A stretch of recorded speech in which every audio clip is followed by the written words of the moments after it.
일곱 나팔을 우리는 지금 배우는 중이에요. 일곱 나팔을 배우는 중인데 이 일곱 나팔 중에서도 첫째 나팔을 불었더니 땅에 뭐가 쏟아졌어요? 좀 머릿속에 좀 생각을 좀 해서 담아 놓으십시오. 자꾸 까먹어도 자꾸 기억을 하시고, 첫 번째 나팔을 불었더니 우박이 쏟아져서 땅의 3분의 1이 죽게 됐죠. 자, 땅에 쏟아져서 땅에 어떤 재앙이 쏟아진 것입니다. 두 번째 나팔은요, 바다에 뭐가요? 큰 불붙은 큰 산이 바다에 떨어져서 바다의 생물의 3분의 1과 배들이 다 파손됐다. 세 번째 나팔을 불었더니 어디에 떨어졌어요? 강에. 뭐가요? 큰 별 하나가 떨어졌는데 그 별 이름은 기억하시죠? 강에 떨어진 별 이름 선쑥이라 그랬어요. 선쑥이 떨어져서 3분의 1이 죽었다. 자, 네 번째 나팔은 천체의 큰 타격을 받아서 천체의 3분의 1이 어떻게 됩니까? 어두워지고 태양의 3분의 1도 달, 별도 그렇게 됐다 그랬습니다. 이 천체의 3분의 1이 타격을 받았을 때에 독수리가 휙 날아가면서 땅에 사는 자들에게, 그래서 땅에 사는 자들에게 화가 있다고 선포를 했습니다. 이 화는 세 개의 화가 있다라는 뜻입니다. 그럼 왜 독수리가 날아가면서 이 이 독수리는 실제 독수리가 아니고 상징어들이에요. 독수리는 어떻게 날아갑니까?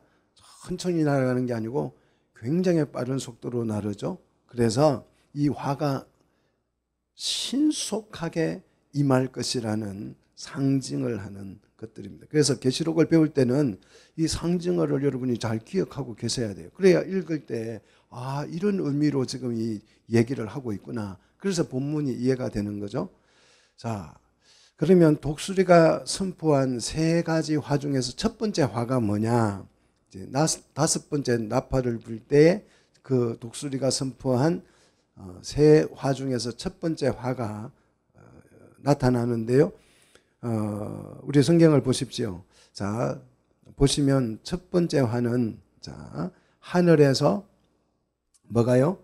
떨어진 별 하나가 있다. 하늘에서 땅에 떨어진, 자, 잘 보십시오. 땅에 떨어진 별 하나가 있다. 이 별도 상징어예요. 실제 별이 떨어지는 게 아니고 이 별도 상징하는 의미가 있겠죠. 그러면 이 별 하나가 뭐냐? 신학자들은 이제 이 별이 뭔지를 찾아내려고 굉장히 애를 많이 쓰고 성경을 연구하고 정말 많이 논문을 쓰고 난리가 나죠. 제 친구도 이제 우리 총신에서 배울 때 서철원 교수님이라는 아주 교리학에 굉장히 권위가 있는 분 지도 아래서 책을 써서 요한계시록 강해설을 써서 이렇게 발간을 했다고 이제 저한테 한 권 보내주셔서 제가 가지고 있는데요. 이걸 보니까 이 해석이 많이 다른 부분이 있어요. 그래서 좀 안타까운 면도 있고 충고해 주기도 뭐 그렇고 그래서 그냥 나중 기회가 오기를 기다리고 있는데요. 많은 학자들이 이 별이 뭐냐 도대체 땅에 떨어진 이 별이 뭐냐 뭘 상징하는 것이냐 이래가지고 논쟁이 굉장히 이제 치열합니다. 그래서 어떤 학자들은 이 땅에 떨어진 별 하나는 그리스도다, 예수님을 상징한다 이렇게 주장을 하고 또 어떤 유명한 신학자들은 그리스도가 아니고 타락한 천사 사탄이 땅에 떨어진 것이다 이렇게 주장을 해요. 아니 뭐 이게 좀 비슷해야 뭐 지지하든지 말든지 할 건데 한쪽은 예수님이라고 말하고 한쪽은 사탄이라고 주장을 합니다. 자, 여러분은 땅에 떨어진 이 별 하나가 여러분은 뭐라고 이해가 되세요? 오늘 본문을 읽을 때 사탄, 사탄이라고 하는 사람도 있을 거고, 그리스도니까 또 이렇게 생각하는 사람도 있을 것입니다. 이 주장이 너무 상반돼요. 자, 이럴 때 우리가 정말 곤란하죠. 예수 믿는 사람으로서 이게 별 하나가 사탄이라면 사탄을 받아들여야 되고, 그리스도라고 한다면 그리스도를 받아들이는데 우리가 진짜 사탄이라면 우리가 사탄을 영접하게 되는 격이 되잖아요. 그죠? 그러니까 굉장히 이게 사탄인지 그리스도인지 그 외에도 다양한 주장들이 있지만 제가 이 대표적인 주장만 여러분에게 소개하는 것입니다. 그래서 선택을 해야 될 때 고민되지 않을 수가 없어요. 누가복음 10장 18절에 가서 보면 떨어진다는 표현이 나오죠. 똑같은 단어 떨어진다. 그런데 거기에서 예수님이 이렇게 말씀합니다. 제자들에게 사탄이 뭐가요? 사탄이 하늘로부터 번개같이 떨어지는 것을 봤다 그랬어요. 떨어지는 것은 하늘에서 떨어지는 것은 뭐예요? 자, 누가복음 10장 18절에 떨어지는 게 뭐예요? 사탄이죠. 사탄이 떨어졌다 그러죠. 그 다음 다니엘서 8장 10절에서도 가서 보면 자, 한번 여러분이 적든지 한번 찾아보든지 하십시오. 다니엘서 8장 10절에 가서 보면 별들 중에 몇을 땅에 어떻게 하셨다고요?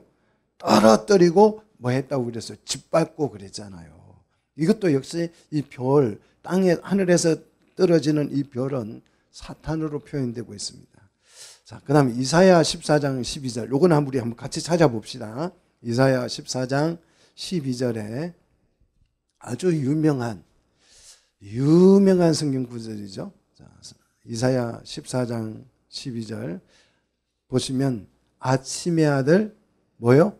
계명성이요. 이 계명성은 샛별 별 중에서도 가장 큰 왕별을 말합니다. 이 계명성이요.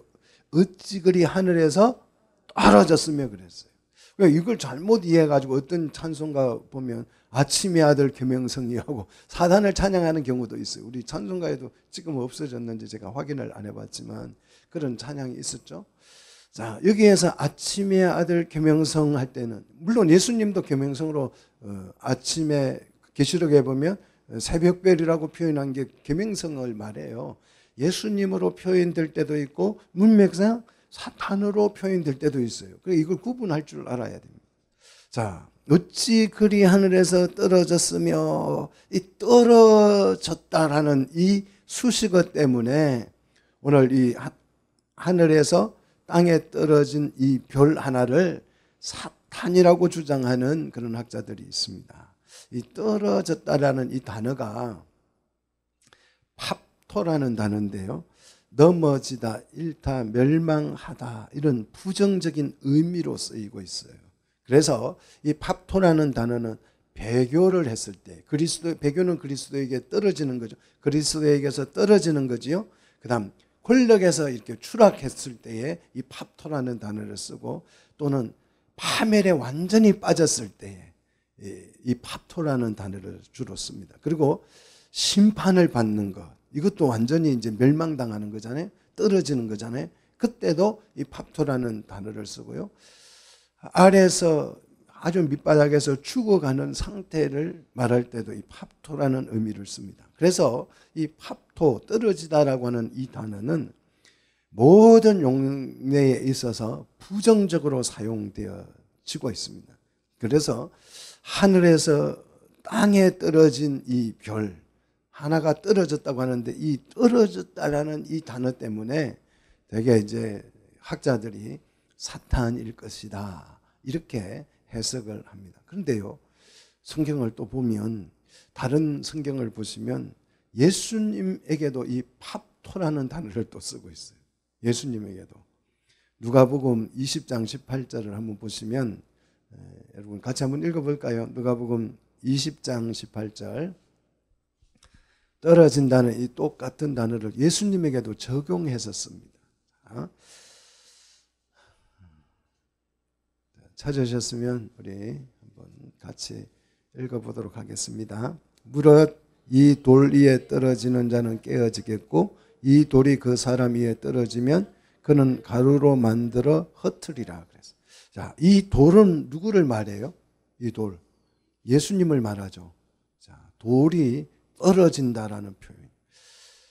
이게 사탄에게만 적용된 단어 같으면 이게 뭐 떨어졌으니까 떨어진 별이니까 이게 사탄이구나 이렇게 딱 확정지을 수 있는데 예수님도 이게 떨어진다라는 예수님에게도 표현을 쓰니까 이게 해석이 자꾸 알면 알수록 오래무중이에요. 그죠? 예? 헷갈리기 시작합니다. 자, 여러분, 떨어진 별, 떨어진 이 별은 그리스도일까요? 사탄일까요? 떨어졌다라는 이 단어만 가지고는 이 별이 그리스도인지 사탄인지 구분이 불가하다는 것입니다. 그러면 우리는 이 떨어진 별이 도대체 사탄인지 그리스도인지 어떻게 알 수 있느냐? 이 수식어를 가지고는 불가하니까 그러면 무엇으로 이 떨어진 별이 사탄인지 그리스도인지 구분을 할 수 있는지 제가 이제 오늘 알려드리려고 그래요. 자, 이 땅에 떨어진 이 별 하나가 뭘 하는지를 가만히 보시면 돼요. 그가 하는 행위를 보면 이게 사탄인지 그리스도인지 구분이 되겠죠. 자, 먼저 그 떨어진 별, 별인데 별은 손이 있어요, 없어요? 없죠. 근데 그러니까 이게 별이 아니에요. 상징어예요. 반짝반짝 빛나는 별인데 별이라고 표현됐지만 그는 별이 아니고 이제 상징어예요. 그러니까 이 상징어를 잘 이해하셔야 돼요.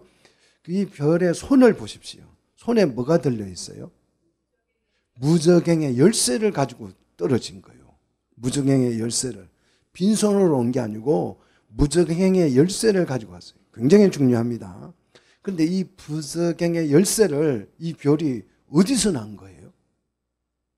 어디서 훔쳐온 거예요? 아니면 자기가 원래부터 자기 거예요? 성경을 보십시오. 1절. 그가 무저갱의 열쇠를 뭐 했더라? 받았다는 거예요. 받았다. 자, 열쇠는 권세를 상징하죠. 그죠?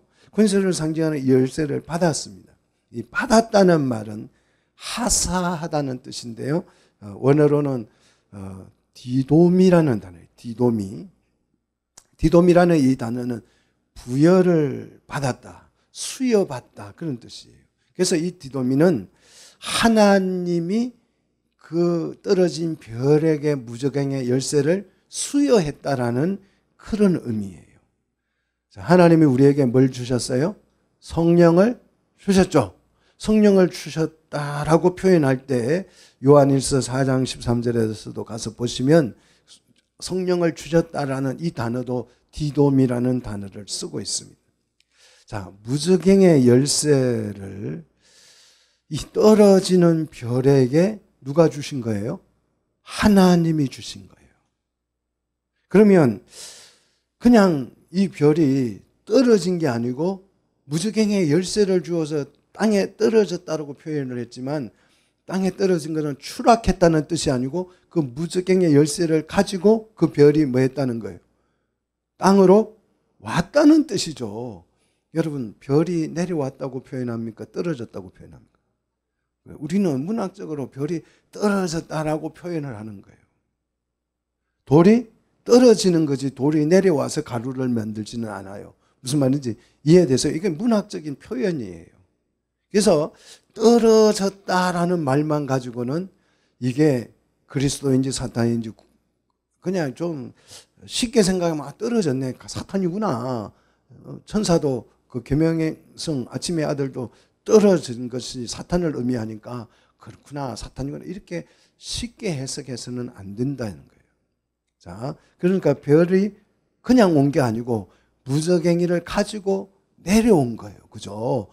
표현은 떨어졌지만 무저갱의 열쇠를 하사받아서 내려온 거죠. 그러면 도대체 이 무저갱은 뭐냐?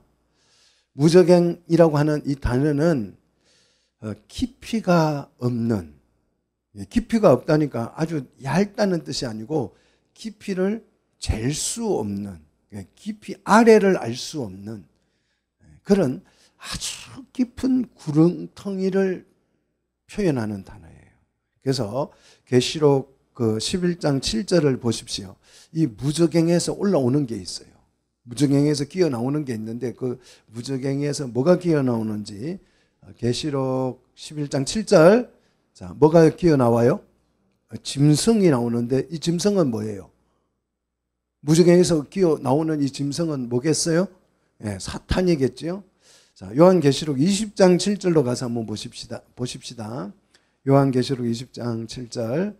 무저갱에서 뭐가 나오는지 한번 보십시다. 자, 20장 7절. 자, 천년이 참에 누가요? 사탄이 그 옥에서 놓여 그랬어요. 이 옥이라는 단어가 그 위에 한번 보십시오. 20장 3절에 보시면 뭐로 표현되어 있어요, 옥이? 무저갱으로 표시되어 있죠. 사탄을 어디에 가두었어요? 무저갱에 가두었어요. 이 옥은 무저갱에 가둔 사탄을 잠시 하나님께서 어떻게 했다고요? 풀어 옥에서 놓이게 했다라는 거죠. 그래서 무저갱은 뭐냐? 사단이나 귀신을 가두는 감옥이라고 생각하시면 됩니다. 하나님이 사단을 가두는 이 옥의 열쇠를 사단에게 맡겼다. 말 돼요, 안 돼요? 안 되겠죠. 그럼 누구에게 열쇠를 맡기겠어요? 예? 사단을 가두는 이 열쇠를 사탄에게 맡길까요? 그리스도에게 맡길까요? 당연히 그리스도. 그래서 떨어진 별은 누구다? 사탄이 아니고 그리스도다. 본문이 좀 이해가 되세요? 천국의 열쇠는 누구한테 맡겼죠? 천국의 열쇠는. 이 열쇠를 딱 맡겨놓고 이거는 네가 닫으면 열 자도 없고 열면 닫을 자가 없고 모르세요? 마태복음 16장에 가서 보시면 내가 교회를 세우리니 천국의 열쇠를 맡겼다. 그래서 교황이 그 천국의 열쇠를 훔쳐갔죠. 그래서 지가 열고 닫고 한다고 막 교황을 그렇게 떠들고 다니죠. 그렇지 않아요. 교회에게 맡긴 것입니다. 믿습니까? 지옥의 열쇠는, 무저갱의 열쇠는 누구에게 하나님께서 맡겼어요? 그리스도에게 맡겼잖아요. 보세요. 자, 하나님이 사단을 가두는 이 옥의 열쇠를 사단에게 맡기면 어찌 되겠어요? 사단이 다 열고 지 맘대로 왔다 갔다 난리굿을 치겠죠. 그는 옥이 아니잖아요. 자, 떨어진 별은 누구다? 예수 그리스도이다. 믿습니까? 그래서 떨어졌다는 이 표현에 여러분이 속았으면 안 됩니다. 자, 그리고 이 무저갱이를 이제 떨어진 별 하나가 내려와서 이 무저갱의 열쇠를 2절 어떻게 해요? 무저갱을 실제로 엽니다. 열쇠를 줬다는 말은 무저갱을 열라는 뜻이죠. 그 권세를 준 거죠. 자, 무저갱을 열었더니 어떤 일이 일어나는지 한번 보세요. 어떤 일이 일어납니까? 그 구멍에서 뭐가요? 큰 화덕에 연기 같은 연기가 올라왔다 그랬어요. 큰 화덕의 연기 같은 연기, 용광로의 연기라고 표현하면 좋습니다. 그리고 그 창세기 19장 28절에 가서 보시면 아브라함이 소돔과 고모라를 봤더니 소돔과 고모라가 멸망을 하는데 그 멸망할 때에 옹기가마의 연기같이 연기가 하늘로 옹기가마의 연기처럼 하늘로 치솟았다 그랬어요. 자, 핵폭탄이 이렇게 투하가 되면 버섯 구름이 막 피어오르죠. 그 핵무기가 터졌을 때 피어오르는 구름을 그 버섯 구름이라 그래요. 버섯 모양으로 새카만 구름이 하늘로 막 확 솟구치죠. 바로 아브라함 때는 이 핵무기가 없었기 때문에 버섯 구름이라고 표현 안 하고 그 당시에 가장 연기가 크게 나는 그 화덕은 옹기를 굽는 가마에서 솟구치는 연기예요. 아주 새카만 연기가 막 하늘을 뒤덮는 그런 모습이죠. 자, 무저갱을 열었더니 바로 그 핵폭탄이 폭발했을 때 나타나는 그 버섯 구름 같은 것이 올라왔다라는 거예요. 그 구멍에서. 자, 근데 이 연기는 그냥 단순히 연기만 나오는 것이 아닙니다. 연기가 나올 때는 연기는 왜 나요? 불을 태웠을 때 나죠. 연기만 나오는 게 아니고 그 새카만 그 연기 속에는 뭐가 섞여 있어요? 아주 재 같은 오염물질들이 섞여서 같이 올라오는 거죠. 그래서 이 연기가 올라와서 해와 공기가 그 구멍의 연기로 말미암아서 어떻게 돼요? 어두워져 버리죠. 깜깜해져 버립니다. 자, 해와 공기가 어두워졌다. 살 수 없는, 또 해가 어두워졌으니까 진리나 이것을 식별할 수 없는, 그러니까 하나님의 영광을 볼 수도 없고 구원의 빛을 볼 수도 없는 그런 절망적인 상태가 되어버렸다는 것을. 이 무저갱의 열쇠를 열었더니 이 세상이 하나님의 영광도 안 보이고 구원의 빛도 안 보이고, 그러니까 막 그냥 자포자기 상태로 내가 좋아하는 일이나 하고 살자, 그런 시대가 되어버렸다는 거예요.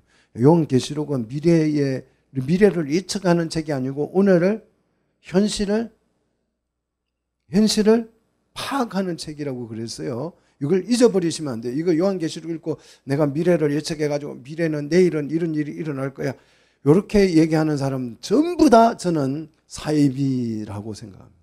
그래서 겁주고, 야, 미래에 이런 일이 나니까 조심해야 돼, 이건 내 말 잘 듣고 내 말만 들어야 돼, 이렇게 훈련을 시키는 엉터리 사이비들이 많아요. 물론 충성 봉사시키기에는 그게 딱입니다. 그런데 여러분, 이 계시록을 통해서 오늘 현실을 볼 줄 아는 눈이 열리시기를 축복합니다. 햇빛을 가리게 되고 재는 공기를 오염시켜서 세상이 살 수 없는, 생명을 누릴 수가 없는, 생명의 풍성함을 누릴 수 없는 어둠에 빠졌다라는 거죠. 자, 이렇게 연기가 올라오고 난 다음에 그 연기 가운데서 뭐가 나와요? 3절, 황충이 나옵니다. 성경이 좀 어려워요. 이 황충은 뭘 말할까요? 여러분, 황충 보셨어요?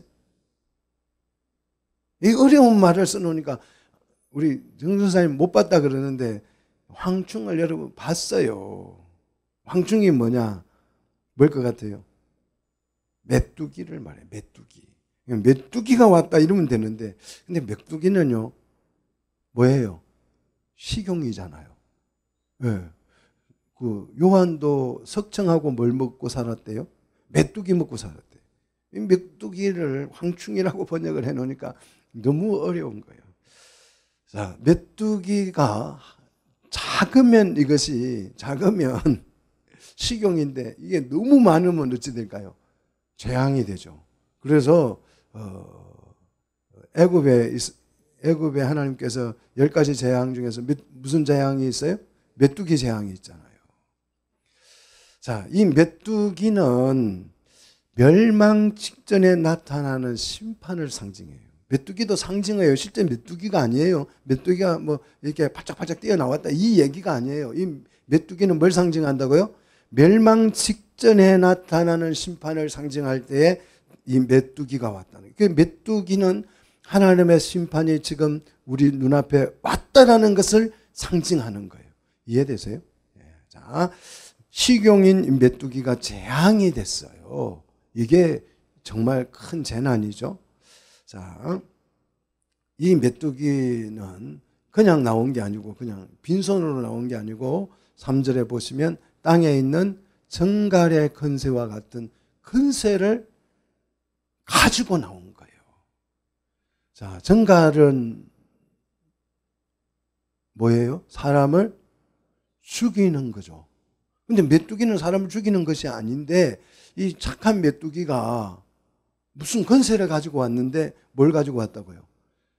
그냥 정갈을 보내면 되는데 이 메뚜기를 보냈는데 메뚜기가 뭘 가지고 나왔다고요? 정갈 같은 권세를 가지고 나왔다는 거예요. 이 정갈의 권세는 사단의 권세를 의미합니다. 자, 메뚜기는 사단의 지배를 받는, 사단을 추종하는 마귀나 귀신, 이런 존재들이 될 수 있겠죠. 자, 갇혀있는 사단이 자기를 풀어줬다, 이거는 말도 안 되는 거죠. 그래서 이 떨어진 별은 뭐다? 예수 그리스도라는 것이죠. 이렇게 무서운 권세를 받은 사탄이 이제 나오게 되는 거죠. 자, 그런데 성경에 여러분 기본 정신을 잘 아셔야 돼요. 하나님이 악인을 망치를 들고 다니면서 또는 도끼를 들고 다니면서 악인의 머리를 그냥 탁 내리쳐서 멸망시킬까요? 하나님이 막 도끼 들고 다니면서, 그 옛날 그 도끼 들고 다니는 민족이 있어. 노르웨이입니까? 뭐 아무튼 그 사람들이 도끼 들고 다니면서 그냥 사람을 찍어 죽였잖아요. 그죠? 우리 하나님이 그런 분일까요? 성경에서 하나님의 심판은 하나님이 악인들을 죽이는 게 아니에요. 누가 죽여요? 악인이 악인을 죽여요. 이게 첫 번째 기본 논리입니다. 그보다 더 근본적인 거는 악인이 자기가 스스로 판 웅덩이에 스스로 빠져 죽어요. 이게 하나님의 통치 방식이에요. 하나님 실제 도끼 들고 다니면서 막 김정은이 머리 내리쫓고 시진핑 머리 내쫓고 이렇게 안 해요. 하나님 막 저 원수를 막 뭐 머리통을 도끼로 그런 기도 하시면 안 돼요. 무슨 말인지 알겠죠? 악인이 스스로 자기가 판 웅덩이에 빠지도록 우리는 그렇게 기도하는 거죠. 그죠? 자, 그래서 그 대표적인 예가 있죠. 누굽니까? 스스로 자기가 판 구덩이에 빠져 죽은 사람 있죠? 누구예요? 하만. 하만이 모르드게를 죽이려고 나무에 달았다가 그 나무, 자기가 세운 나무에 누가? 쥐가 달려 죽었어요. 이게 하나님이 악인을 심판하는 방식이에요. 자, 하나님께서 도끼 들고 악한 사람들을 내리쫓는 게 재앙이고 심판이 아닙니다. 뭘 풀어놨어요? 황충을 풀어놨더니 황충이 나와서 사단의 권세를 가지고 사람을 괴롭게 하는 거죠. 그런데 그러면 이 황충이 눈도 없고 귀도 없고 뭐 지능도 없으니까 이게 예수를 믿는 사람인지 안 믿는 사람인지 구분을 못하니까 그냥 황충이 그냥 탁 치는 대로 사람을 괴롭힐까요? 그렇지가 않아요. 우리 주의 백성들은 전혀 이 황충을 보고 두려움에 떨거나 걱정하거나 황충이 나와서 나를 공격하면 어쩌나 걱정할 필요가 있다 없다? 없어요. 왜 없느냐 하면 예수님이 걱정할까 봐서, 우리가 걱정할까 봐서 이미 말씀으로 그 답을 주고 있죠. 자, 누가복음 10장 19절. 누가복음 10장 19절에 한번 보십시오. 우리 하나님께서 우리에게 권세를 주신 게 있어요. 하나님을 믿고 하나님의 백성인 우리 주의 백성들에게 주신 권세가 있는데 그 권세가 뭔 권세냐? 뱀과 정갈을 밟을 수 있는 권세예요. 할렐루야. 얼마나 귀한 은혜입니까? 뱀을 밟고 정갈 잡는다는 게 아니에요. 여러분, 그래서 땅꾼 되지 마십시오. 뱀 잡으러 다니지 마십시오. 여기서 뱀과 정갈을 잡는 권세를 주셨다니까 뱀 독사를 만나가지고 살문사 보고 내가 이거 밟을 수 있어 해가지고 용감하게 밟다가는 살문사에게 물려서 천국을 어떻게 좀 빨리 가는 수가 있어요. 조심하시고 그런 허무맹랑한 신앙관을 갖지 마시고 여기서 뱀과 정갈을 밟는 권세라고 하는 것은 사단을 밟는 권세지요. 또 능력을 주셨죠. 무슨 능력을 주셨어요? 뱀과 정갈을 제어할 수 있는 능력을 주신 줄 믿습니다. 그래서 이 뱀과 정갈은 너희를 결코 뭐하지 못한다? 해하지 못한다. 믿습니까? 하나님께서 이걸 풀어놓는 것은 이 황충이 막 대낮에나 사람을 해칠 수 있는 게 아니에요. 우리는 이 황충을 뭐 할 수 있어요? 밟을 수 있고 제어할 수 있는 권세를 우리에게 이미 능력을 주시고 이걸 풀어놓는 거예요. 그러니까 걱정할 필요가 있다 없다? 전혀 없습니다.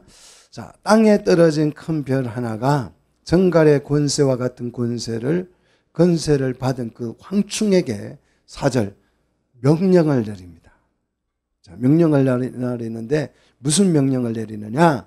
4절 한번 보십시오. 땅의 풀이나 푸른 것이나 각종 수목은 해하지 말라. 자, 권세를 주기는 줬는데 이 메뚜기 황충에게 정갈의 권세를 주어서 땅에 풀어놓기는 풀어놓았는데 뭐는 해하지 말라? 땅에 풀이나 푸른 것이나 각종 수목은 해하지 말라는 명령을 내렸어요. 메뚜기는 뭘 먹고 살죠? 풀 먹고 살아요. 근데 메뚜기를 풀어놓고 푸른 풀이나 푸른 것이나 푸른 먹어라 먹지 말라. 못 먹게 하고 풀어놓은 거예요. 이게요 고통이잖아요. 메뚜기는 풀을 먹어야 사는 그 곤충인데 그걸 못 먹게 했어요. 그걸 해치지 못하도록 했어요. 메뚜기 재앙이 무서운 거는 뭐예요? 잎을 다 먹어버려서 나무가 죽는 거죠. 잎을 다 먹으면. 이게 재앙인데 이 황충을 풀어놓을 때는 풀이나 푸른 것은 먹을 수 있다 없다 해할 수 없도록 하나님께서 명령을 했어요. 왜 그랬을까요? 이 풀이나 푸른 그 수목을 왜 해하지 못하도록 했을까요? 이게 뭐예요? 하나님의 백성들이 먹고 살아야 될 양식이기 때문에 그렇습니다. 자, 우리 하나님께서 우리를 이렇게 배려하고 사랑하는 줄 믿으시기를 축복합니다. 아무리 세상의 고난이 극심해지고 사단의 역사가 강력해도 하나님의 백성은 반드시 하나님이 지키시고 보호하시는 줄 믿으시기를 축원합니다. 자, 그 다음 두 번째, 계속 이제 4절을 보시면 이 수목은 해하지 말라 하시고 오직 그럼 누구를 해하라고 말합니까? 오직 이마에 하나님의 인을 받지 아니하는 사람들만 해치라고 그랬어요.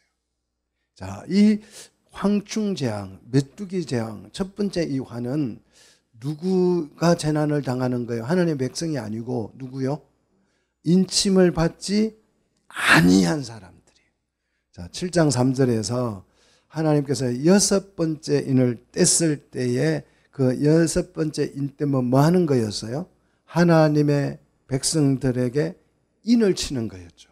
인을 치는데 그 인을 쳐서 숫자를 헤아려 봤더니 몇 명이더라? 하나님 인친자들이 14만 4천 명이더라. 이 14만 4천 명은 어떻게 계산된 거라고요? 12지파에다가 1000을 곱하는 거죠. 그러면 12,000명이 되죠. 다시 12지파에게 1000을 곱해서, 그러니까 1000을 곱해서 12,000명이 되면 그 12,000명이 된 그에다가 다시 한 번 더 1000을 곱하면 14만 4천 명이 나와요.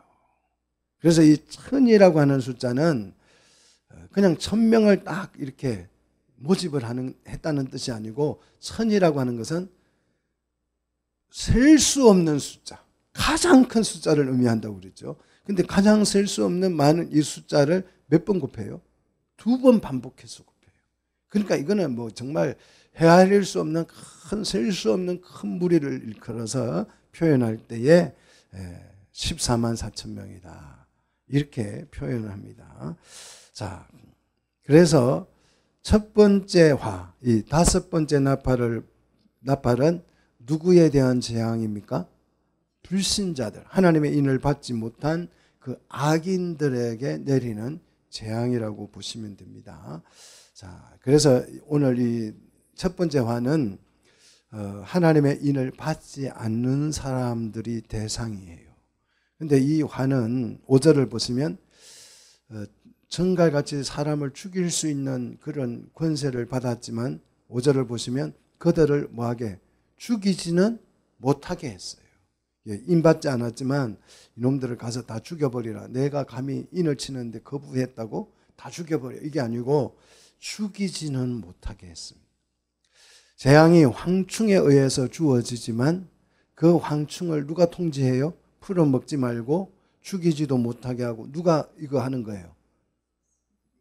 하늘에서 떨어진 별 하나, 그리스도께서 통제를 하고 있죠.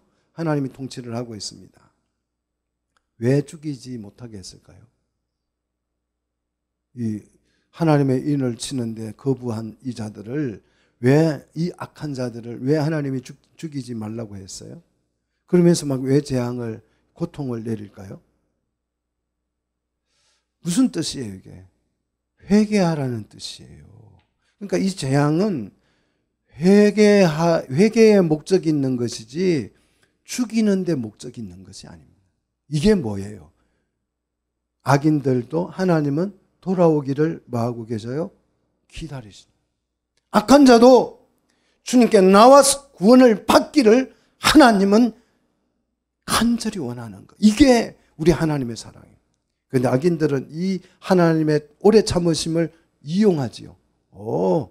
이렇게 나쁜 짓 해도 하나님이 재앙을 내리지도 않고 죽게도 안 하네. 하나님을 그래서 업신여기죠. 더 악에다가 악을 쌓는 거죠. 자, 그러면 얼마 동안 이들에게 고통을 주느냐? 자, 계속 5절을 보시면 몇 달 동안요? 5달 동안 괴롭게 했다. 그러면 정말 5개월 동안 고통을 준다는 뜻일까요? 이 5개월도 상징어예요.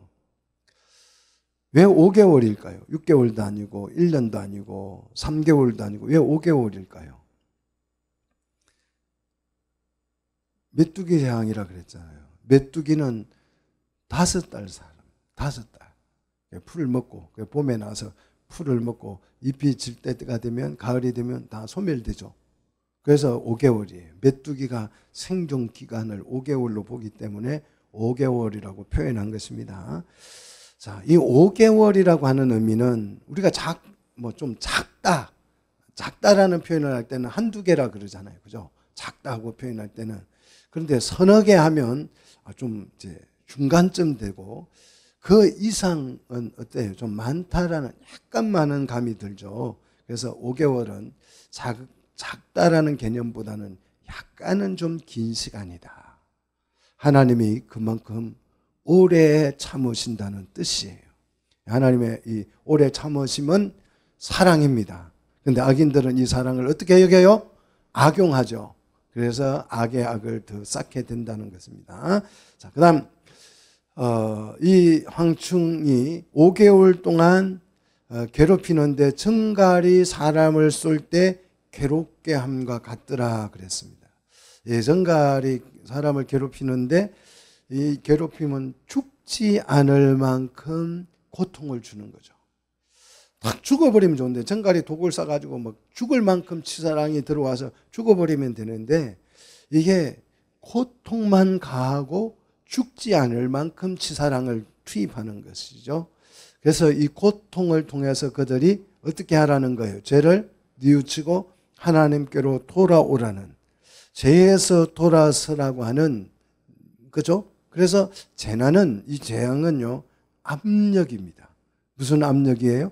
회개하라는 압력입니다. 우리를 회개시키기 위해서, 악인들을 회개시키기 위해서 압력을 가하는 거죠.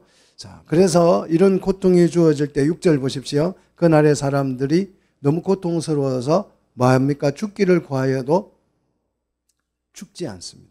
왜? 치사랑이 안 되기 때문에. 자, 하나님의 인침을 받지 못한 자들은 하나님의 인치심을 거부한 사람들입니다. 하나님을 떠나서 황충으로부터 이런 엄청난 고통을 받습니다. 하나님을 등지고 하나님을 떠나면 누가 좋아할까요? 우리가 하나님을 거부하고 하나님을 떠나고 인침을 거부하고 떠나면 누가 기뻐해요? 사단이 기뻐하겠죠. 그러면 사단을 기쁘게 하면 사단이 이들을 막 잘했다고 칭찬해주고 보호해주고 그럴 것 같지요? 절대 그렇지 않습니다. 절대 그렇지 않아요. 하나님을 떠남으로 사단 황충으로부터 이들이 뭘 받아요? 고통을 받습니다. 그래서 죽고 싶어도 죽지 못해요.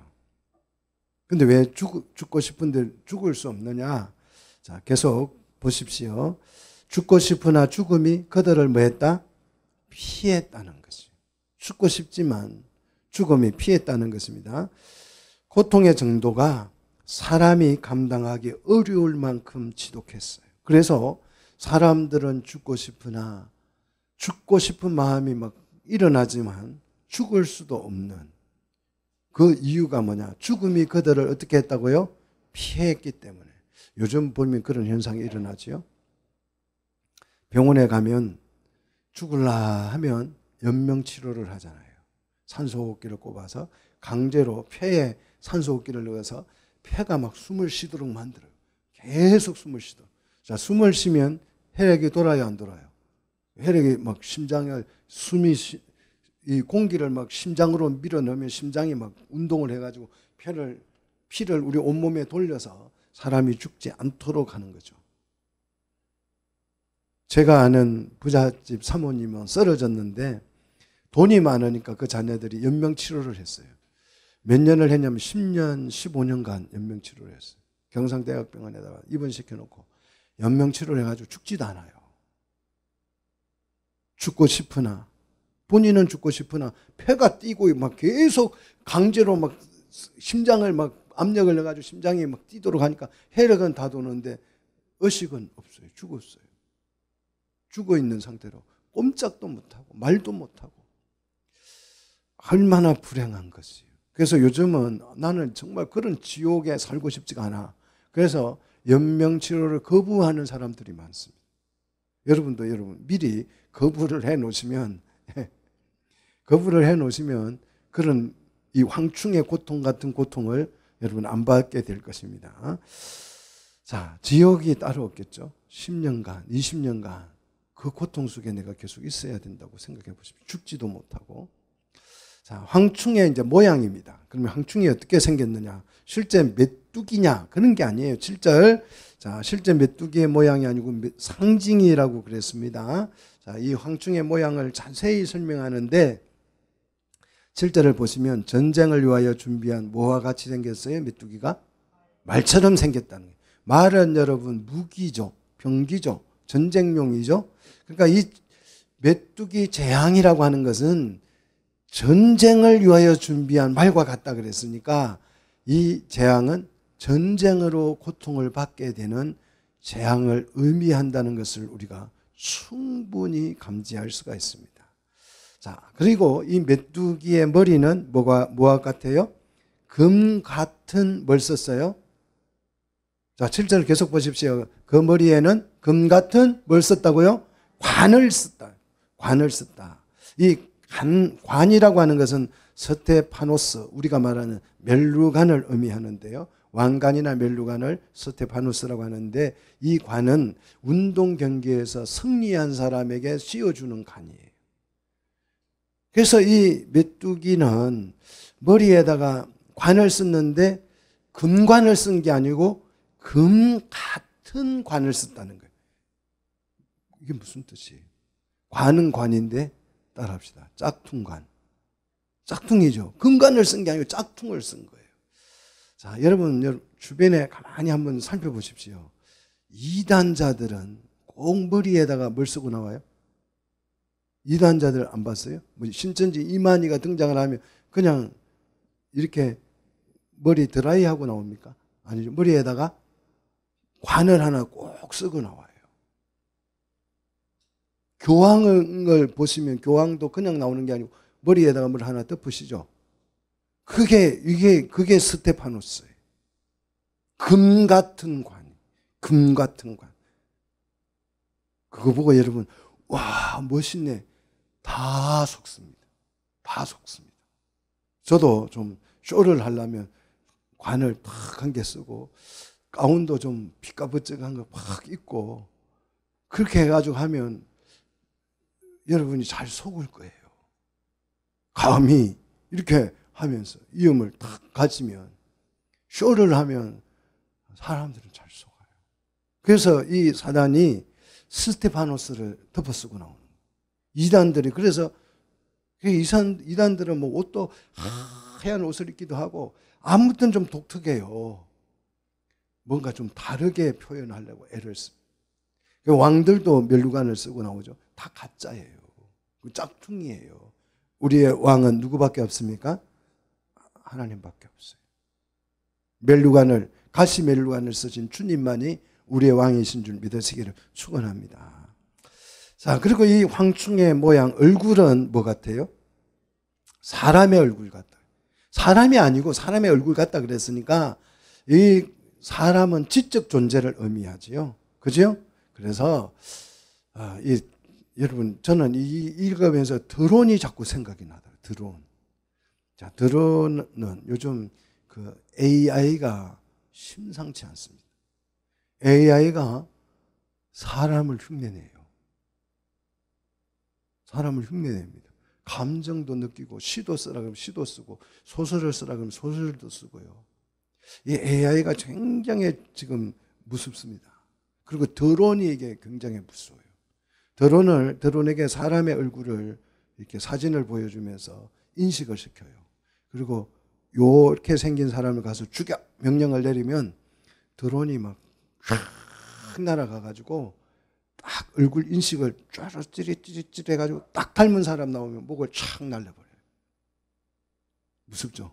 그래서 미국에서 그 암살을 할 때에 그 테러 분자들 그 장군들 그 오야봉 암살할 때 이 드론들을 보내요. 보내면 얼굴 인식시켜가지고 들어오면 군중 속에 딱 있을 때 그 사람만 딱 제거를 해요. 이게 무서운 거예요. 그리고 이스라엘 그 전차는 자체 방어 시스템이 있습니다. 자체 방어 시스템이 있어가지고 이게 쫙 가는데 적게 탱크가 딱 그 자기 탱크를 딱 쏠려고 하면 안에 그 탱크를 쏘는 그 사수들이 막 이렇게 손으로 조종해가지고 공격을 물리치는 게 아니고 이 탱크가 지가 알아서 자기를 공격하려고 하는 그 탱크를 딱 표착이 되면 지가 알아서 미리 쏴버려요. 그래서 탱크가 자기를 보호하는 거예요. 스스로. 오늘 여기 보시면 이 황충은 모양이 얼굴이 사람 같다 그래요. 지적 존재. 지성을 가지고 있는 존재라는 의미를 표현한 것입니다. 그 다음 8절을 보십시오. 털이 있어요. 머리털이. 머리털은 뭐 같아요? 여자의 머리털 같은 머리털이 있다 그랬어요. 8절 안 보이세요? 좀 여러분이 잘 보십시오. 이 현실 세계가 보이는 거예요. 자, 8절 보시면 머리털이 아니고 여자의 머리털처럼 생긴 머리털이 있다. 이게 더더미 같은 거죠. 머리털 같이 쫙 위에 이제 안테나 같은 게 서 있다는 거죠. 그리고 8절 계속 보시면 이빨은 어찌 생겼어요? 사자의 이빨 같이 생겼어요. 이거 메뚜기인데 메뚜기가 나왔다 그러는데 이 메뚜기는 마지막 심판이 임하기 직전에 등장하는 재앙을 말할 때에 메뚜기를 이야기한 거고 실제 메뚜기가 아니고 이빨은 뭐처럼 생겼다? 사자의 이빨처럼 생겼다. 예, 사자는 공격적이죠. 탐욕과 잔인함이 그대로 숨겨져 있는 동물입니다. 그리고 9절. 자, 9절을 보시면 어찌 생겼어요? 철호심경 같은 호심경이 있다. 호심경은 이제 가슴을 보호하는 것인데 이 철흉갑이라고도 표현하는데요. 정말 이렇게 철흉갑을 딱 두른 철로 만들어져 있다는 거죠. 이게 황충이 그냥 곤충이 아니고 뭘로 만들어져 있다고요? 철로 만들어져서 철갑을 두르고 있다. 여러분 많이 닮아 보이죠? 그 다음 7절 계속해서 이제 9절을 보시면 날개의 소리는 어때요? 병거와 많은 말이 전쟁터로 달려가는 소리와 같더라. 날아다니는데 지금도 드론 전쟁이잖아요. 러시아와 우크라이나 전쟁을 하는데 예전에는 참호를 파서 거기에 숨으면 적의 총알을 피할 수 있었어요. 그래서 지금은 참호가 필요 없습니다. 왜냐하면 드론이 날아와서 위에서 밑으로 공격을 해버리기 때문에 참호가 의미가 없어요. 그런데 이 말들이 날개의 소리가 병거 소리와 같고 많은 말들이 전쟁터로 달려가는 것 같은 왱 하면서 날아가는 엄청난 그 소리를 내면서 날아가는 신속하고 빠른 속도의 강한 소리들을 내면서 등장을 한다는 거죠. 그 다음 10절 또 정갈과 같은 꼬리와 쏘는 뭐가 있어요? 활이 있어요. 정갈처럼 이 쏘는 꼬리가 있고 꼬리가 있는데 그 꼬리에는 쏘는 화살이 있어요. 독침 같은 거죠. 화살이니까. 그래서 이 어떤 그 꼬리에서 꼬리에서 무슨 총알, 화살, 독침 같은 걸 발사할 수 있다라는 거죠. 그리고 그 꼬리에는 5달 동안 사람을 해하는 건세가 있더라. 다소 짧지만 그렇다고 짧은 기간이 아닌 5개월 동안. 자, 사람을 해하는 권세. 여기서 사람은 어떤 사람요? 인침을 받지 않는 하나님을 거부하고 떠난 자들이죠. 자, 11절. 그런데 이 황충에게는 누가 있어요? 그들에게 왕이 있다는 거죠. 이 왕은 누굴까요? 자, 왕을 소개합니다. 무저갱이의 뭐다? 사자이다. 사탄이라는 거죠. 히브리 말로는 그 이름이 소개되고 있죠. 아바도니입니다. 이 아바도니라는 말은 파괴자라는 뜻이. 사단은 파괴자입니다. 믿습니까? 자, 헬라어로는 그 이름을 아불루온이라고 부릅니다. 아불루온. 역시 이것도 파괴자라는 뜻입니다. 하나님의 인을 받지 아니하는 사람들은 5달 동안 이 황충으로부터 엄청난 공격을 받습니다. 그런데 죽이지는 않고 죽지도 못하게 하고 괴롭게만 합니다. 무슨 뜻이라고 괴롭게 하는 것을요? 회개를 촉구하는 재난이라. 이것이 하나님의 사랑이다.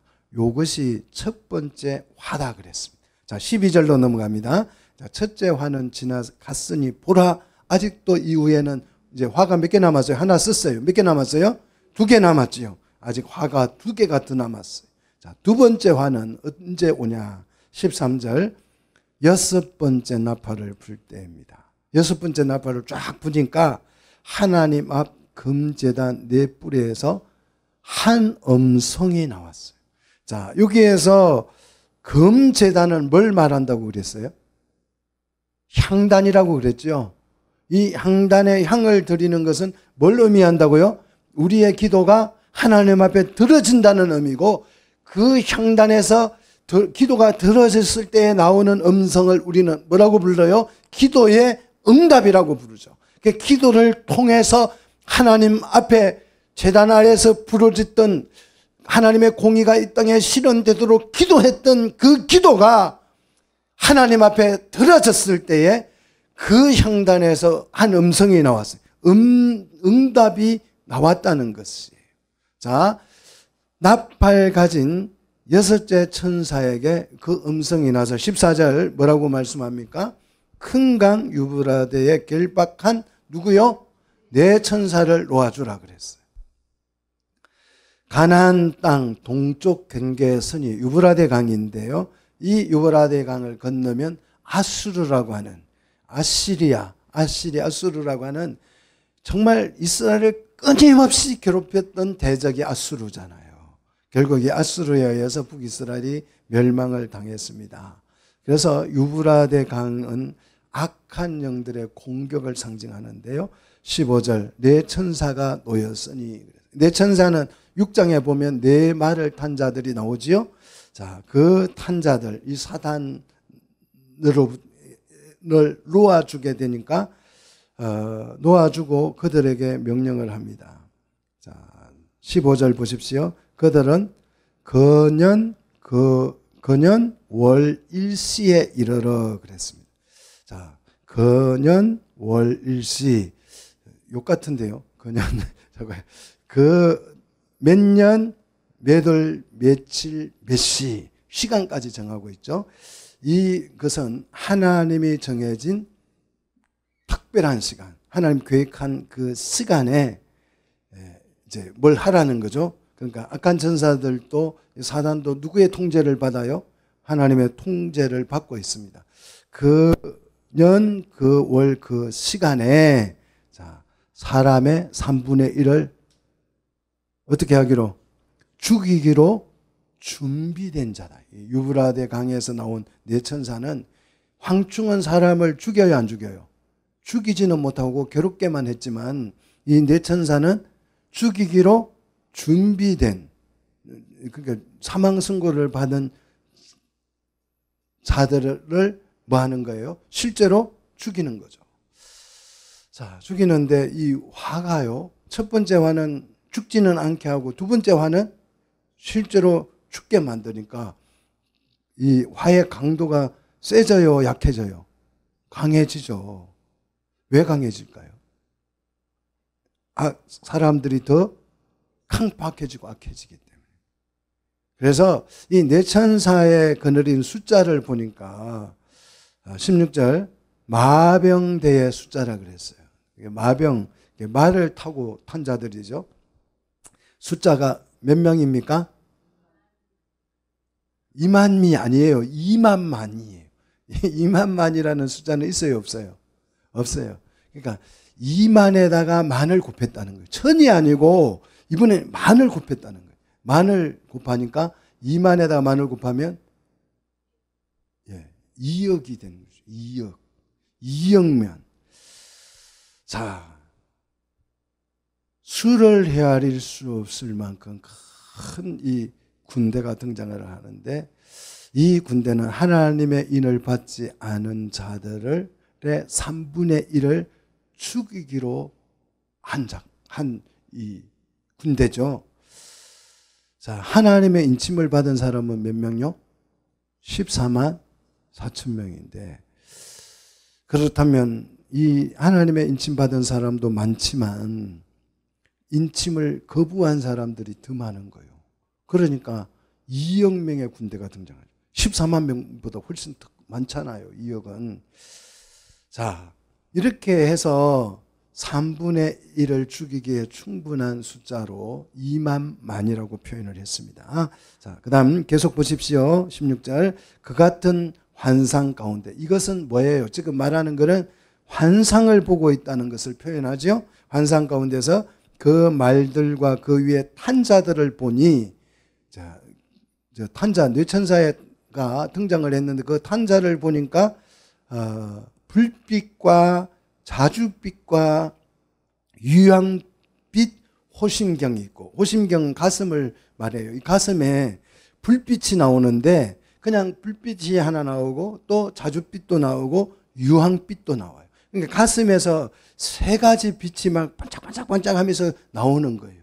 이 탄자들을 보니까 여러분, 이게 정말 드론하고 굉장히 많이 닮아가지고, 그죠?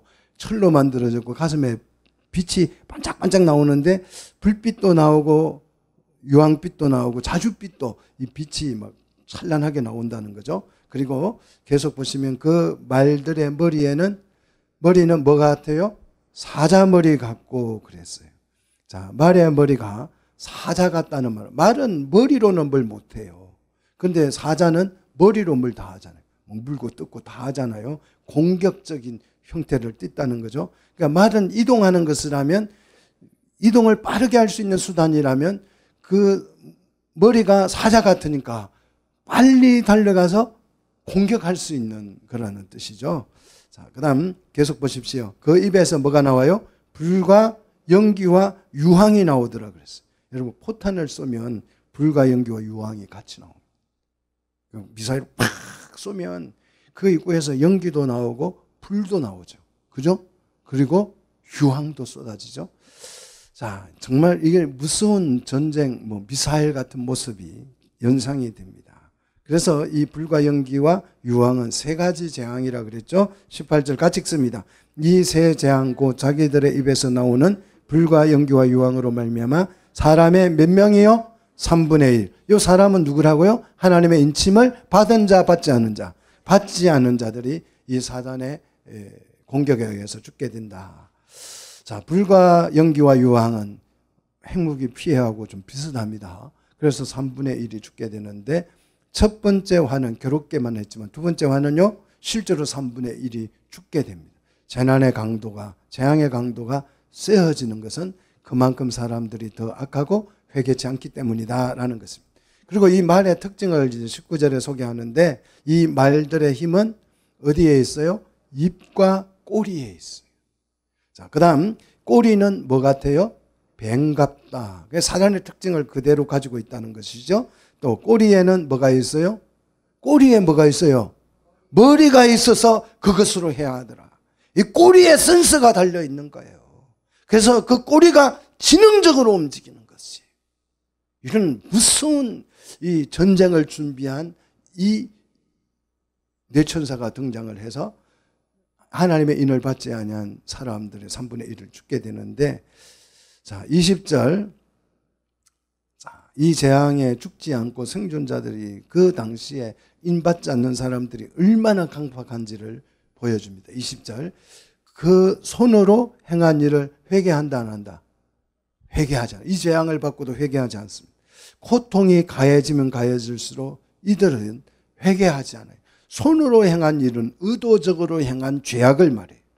자, 사람들이 강팍해지면 말세에 이 심판을 받을 만한 사람들은 죄악을 뭐로 행해요? 의도적으로, 의지적으로 행하는 것이요.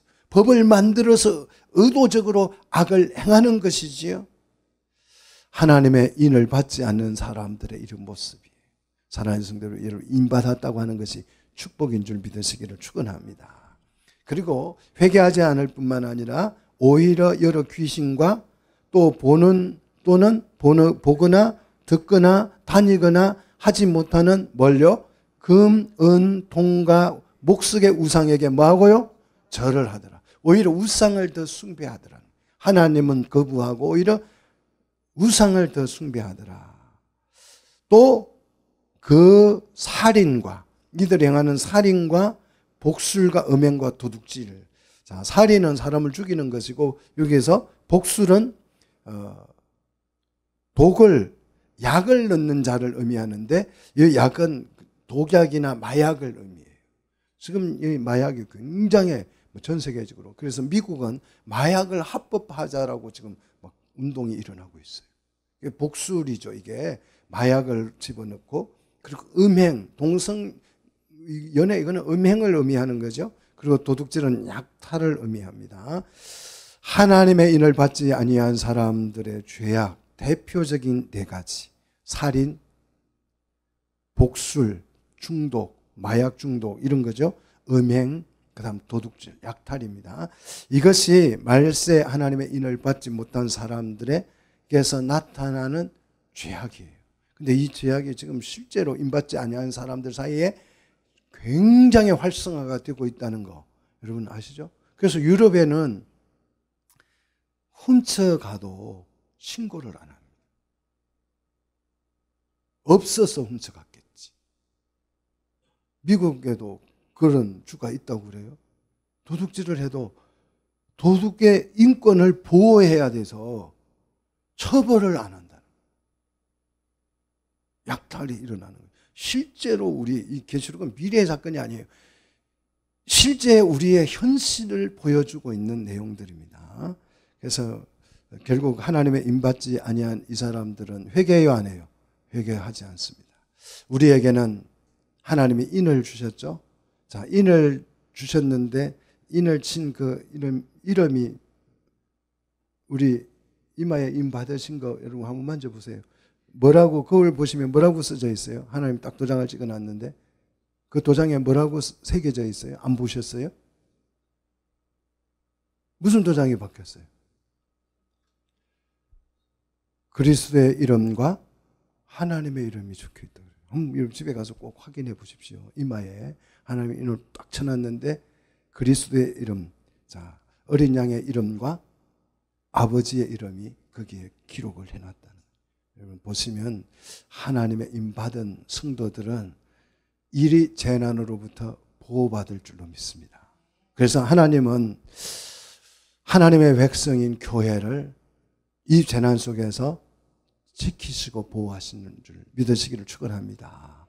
그래서 이 하나님의 인을 받아서 교회로 성장해가는 우리 성도들이 되시기를 주의 이름으로 축복합니다.